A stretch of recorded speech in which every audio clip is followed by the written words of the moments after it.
जय Hind dear aspirants and parents. Round 2 की counselling खत्म होने और उसके एडमिशन की डेट समाप्त होने के बाद अब देखते हैं कि कितनी सीटें बची हुई हैं राउंड 3 और उसके बाद के राउंड्स। क्लास 9th की बात कर लेते हैं। अभी क्लास 9th में शुरुआत करते हैं आंध्र प्रदेश से, सैनिक स्कूल कालीकिरी से। कालीकिरी में हम देख रहे हैं कि 9th में सिर्फ और सिर्फ बॉयज के लिए 2 सीट्स बचा हुआ है, गर्ल्स के लिए कोई भी सीट यहां पर बची हुई नहीं है। और वहीं सैनिक स्कूल बोरुकोंडा के लिए मैं देख रहा हूं कि बॉयज के लिए और गर्ल्स के लिए दोनों के लिए ही एक एक सीट यहां पर अभी बचा हुआ है। और वो भी कैटेगरी है बॉयज के लिए एससी कैटेगरी में, और गर्ल्स के लिए एक सीट जो बची हुई है वो है unreserved other state category. Arunachal Pradesh में बॉयज में 4 सीटें बची हुई हैं, एक सीट है अदर एससी में, एक अदर ओबीसी में, एक अदर अनरिजर्व में और एक अदर डिफेंस। गर्ल्स के लिए कोई सीट नहीं बचा हुआ है ईस्ट सियांग में भी। आसाम में सैनिक स्कूल ग्वालपाड़ा की बात करें तो गर्ल्स के लिए कोई सीट नहीं बची हुई है और बॉयज के लिए केवल एक सीट बची है और वो भी होम डिफेंस कैटेगरी में। बिहार में बात करते हैं सैनिक स्कूल गोपालगंज की। गोपालगंज में बॉयज और गर्ल्स दोनों के लिए ही कोई सीट नहीं बची हुई है। सैनिक स्कूल नालंदा में बॉयज के लिए टोटल 8 सीटें बची हुई हैं, जिसमें हम देख पा रहे हैं कि होम ओबीसी में एक सीट और उसके बाद अदर एससी में एक सीट, अदर ओबीसी में भी एक सीट बचा हुआ है और अदर अनरिजर्व में 4 सीटें बची हुई हैं।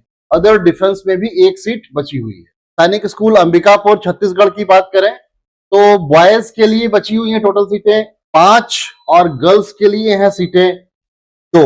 बॉयज की सीटों का बाइफर्केशन देखें तो 2 सीट्स बची हुई है, other state OBC, other SC के लिए 1, अदर अनरिजर्व के लिए 1 और होम अनरिजर्व के लिए भी 1 सीट बॉयज में बचा हुआ है। गर्ल्स में जो सीटें 2 बची हुई हैं उसमें से अदर एससी में 1 सीट है और अदर डिफेंस में 1 सीट बची हुई है। सैनिक स्कूल बालाचड़ी गुजरात में बॉयज और गर्ल्स किसी के लिए कोई सीट नहीं बच रही है।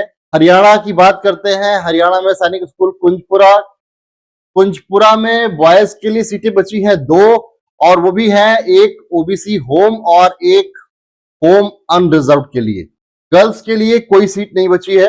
सैनिक स्कूल रेवाड़ी की बात करते हैं। सैनिक स्कूल रेवाड़ी में कुल मिला के अभी 10 सीटें बची हैं बॉयज के लिए, जिसमें से कि 1 सीट होम ओबीसी के लिए, 3 होम अनरिजर्व के लिए और 1 सीट होम डिफेंस कैटेगरी के अंतर्गत है। जबकि अदर स्टेट कैटेगरी में 1 एसटी के लिए, 2 ओबीसी के लिए, अनरिजर्व कैटेगरी में 2 सीटें बची हुई हैं। गर्ल्स के लिए केवल अदर स्टेट अनरिजर्व कैटेगरी में 1 सीट बचा है सैनिक स्कूल रेवाड़ी में। सैनिक स्कूल सुजानपुर तीरा बॉयज में केवल 1 सीट बची है जो कि है होम अनरिजर्व कैटेगरी में, और गर्ल्स के लिए भी 1 सीट बची हुई है और जो है कि अदर स्टेट अनरिजर्व कैटेगरी में। जम्मू कश्मीर की बात कर लेते हैं। सैनिक स्कूल नगरोटा बॉयज के लिए 1 सीट बचा हुआ है अदर स्टेट अनरिजर्व में, और वहीं गर्ल्स के लिए बात करते हैं तो कोई भी सीट सैनिक स्कूल नगरोटा में नहीं बची हुई है। सैनिक स्कूल अंबिकापुर कुल मिला के 8 सीटें बची हुई हैं बॉयज के लिए, जिसमें से 1 होम एससी के लिए है और 1 होम अनरिजर्व के लिए, अदर स्टेट एससी के लिए 1, अदर स्टेट एसटी के लिए 1, अदर स्टेट ओबीसी के लिए 2 और अदर स्टेट अनरिजर्व के लिए 2। गर्ल्स में देखें बात करें तो सैनिक स्कूल अंबिकापुर में कोई भी सीट वैकेंट नहीं है अभी। सैनिक स्कूल बीजापुर की बात करते हैं, टोटल सीटें बॉयज के लिए वैकेंट है 4। कैटेगराइजेशन इसका बाइफर्केशन देखें तो अदर स्टेट एससी के लिए 2, अदर स्टेट अनरिजर्व के लिए 1 और अदर स्टेट डिफेंस के लिए 1। गर्ल्स के लिए कोई भी सीट वैकेंट नहीं है। सैनिक स्कूल कोडागू की बात कर लेते हैं। बॉयज के लिए 5 सीटें बची हुई हैं, जिसमें से 1 होम अनरिजर्व के लिए है, 1 अदर ओबीसी के लिए, 2 अदर स्टेट अनरिजर्व के लिए और 1 अदर डिफेंस के लिए। सैनिक स्कूल कोझाकोट्टम की बात करें केरला में, बॉयज के लिए टोटल सीटें बची हुई हैं 5 और जिसमें से 1 सीट बची है होम एससी के लिए, अदर स्टेट एससी के लिए भी 1 सीट बची हुई है, अदर स्टेट ओबीसी के लिए 1, अदर स्टेट अनरिजर्व के लिए 1 और अदर स्टेट डिफेंस के लिए भी 1 सीट बचा हुआ है बॉयज कैटेगरी में। गर्ल्स के लिए कोई भी सीट वैकेंट नहीं है। सैनिक स्कूल रीवा की बात करते हैं, टोटल सीटें जो वैकेंट हैं वो है बॉयज के लिए 4। कैटेगरी वाइज देखें home state unreserved 1, other SC 1, other unreserved 1। And Sainik school Rewa की बात करें तो टोटल सीटें वैकेंट है 4 लड़कों की कैटेगरी में, इसमें से होम अनरिजर्व के लिए 1, अदर SC के लिए 1, अदर अनरिजर्व के लिए 2। गर्ल्स की बात करते हैं तो गर्ल्स के लिए केवल 1 सीट बची हुई है, वो भी अदर अनरिजर्व के लिए। सैनिक school Chandrapura Maharashtra boys category में सीटें बची हुई है 5, जिसका बाइफर्केशन है इस प्रकार: होम SC के लिए 1, होम ST के लिए 0, होम OBC की 2, होम अनरिजर्व की 1, होम डिफेंस की 1, अदर स्टेट में कोई नहीं। चंद्रपुर सैनिक स्कूल गर्ल्स कैटेगरी में केवल 1 सीट वैकेंट है, वो है अदर स्टेट SC कैटेगरी के अंतर्गत। और सैनिक स्कूल सतारा की बात करते हैं महाराष्ट्र में, तो सतारा सैनिक स्कूल में जो सीटें बची है वो है बॉयज कैटेगरी में और गर्ल्स कैटेगरी में, दोनों में 1-1, और दोनों ही अदर अनरिजर्व कैटेगरी के अंतर्गत आती है।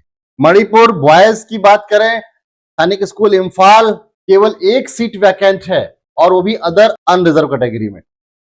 सैनिक स्कूल छिंगछिप मिजोरम की बात करते हैं, टोटल जो सीटें वैकेंट है 9th क्लास में वो है 43 बॉयज कैटेगरी में।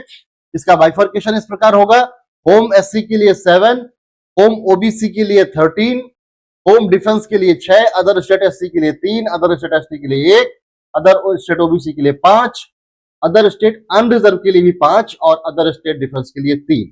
सैनिक स्कूल छिंगछिप में ही गर्ल्स के लिए बात करते हैं तो केवल 2 सीट्स वैकेंट है और उसका बाइफर्केशन है अदर स्टेट ST के लिए 1 और अदर स्टेट अनरिजर्व के लिए भी 1। सैनिक स्कूल पुंगलवा की बात करें, नागालैंड जो बॉयज के लिए सीटें बची हैं वो है टोटल नंबर ऑफ सीट्स 25 और इसका कैटेगराइजेशन इस प्रकार है: होम SC के लिए 1, होम डिफेंस के लिए 18 और होम अदर स्टेट अनरिजर्व के लिए 5। गर्ल्स की बात करें सैनिक स्कूल पुंगलवा में तो total number of seats vacant are 3 and category wise home defence 1, other state ST 1 and other state unreserved 1। Odisha Sainik school Bhubaneswar कोई भी सीट वैकेंट नहीं है किसी भी कैटेगरी में, ना बॉयज के लिए ना गर्ल्स के लिए। और सैनिक स्कूल संबलपुर में बॉयज के लिए 1 सीट वैकेंट है जो है होम स्टेट अनरिजर्व कैटेगरी में, गर्ल्स के लिए कोई सीट वैकेंट नहीं है। बात करते हैं सैनिक स्कूल कपूरथला पंजाब की, कोई भी सीट वैकेंट नहीं है किसी भी कैटेगरी में, ना बॉयज में ना गर्ल्स में। सैनिक स्कूल चित्तौड़गढ़ में कोई भी सीट वैकेंट नहीं है, ना बॉयज के लिए ना गर्ल्स के लिए। सैनिक स्कूल झुंझुनू में भी कोई सीट वैकेंट नहीं है। सैनिक स्कूल अमरावती तमिलनाडु में भी कोई भी सीट वैकेंट नहीं है किसी भी कैटेगरी में। सैनिक स्कूल घोड़ाखाल में भी कोई सीट वैकेंट नहीं बची है। उत्तर प्रदेश के सैनिक स्कूलों की बात करते हैं, सैनिक स्कूल अमेठी में हम देख रहे हैं total number of vacant seats are 3 and categorisation is home ST 1, home OBC 1 and other state unreserved 1। Girls के लिए सैनिक स्कूल अमेठी में कोई सीट नहीं बची हुई है। सैनिक स्कूल झांसी में हम देखते हैं तो बॉयज के लिए सीटें बची हैं 6, कैटेगराइजेशन इस प्रकार है: boys home SC 1, home ST 1, home OBC 1, home unreserved 1 and home defence 1, other state unreserved 1। Girls category में केवल 1 सीट बची है सैनिक स्कूल झांसी में और वो है अदर स्टेट ST कैटेगरी की। इसके अलावा सैनिक स्कूल मैनपुरी की बात करें तो गर्ल्स की 1 सीट है और वो है ST कैटेगरी में अदर स्टेट की। और वेस्ट बंगाल सैनिक स्कूल पुरुलिया की बात कर लेते हैं। सैनिक स्कूल पुरुलिया में बॉयज की कैटेगरी में 1 सीट बची हुई है और वो भी है अदर स्टेट OBC कैटेगरी में। तो ये थी जानकारी क्लास 9th में सेकेंड राउंड के एडमिशन कंप्लीट होने के बाद बची हुई सीटों का डिटेल्स। तो अभी आप बेहतर अंदाजा लगा सकते हैं कि राउंड 3 एंड ऑनवर्ड्स आपके लिए किन किन स्कूलों में जगह बन सकती है, कहां कहां आपके चांसेस आ सकते हैं। और अगर इस राउंड में आपको किसी भी स्कूल में एडमिशन मिलता है, कॉल आती है, तो आप बिना झिझक आप उस स्कूल में एडमिशन ले लें, या फिर अगर आपको स्कूल पसंद नहीं आ रहा है तो आप वेट कर सकते हैं अगले साल के लिए। जय हिंद।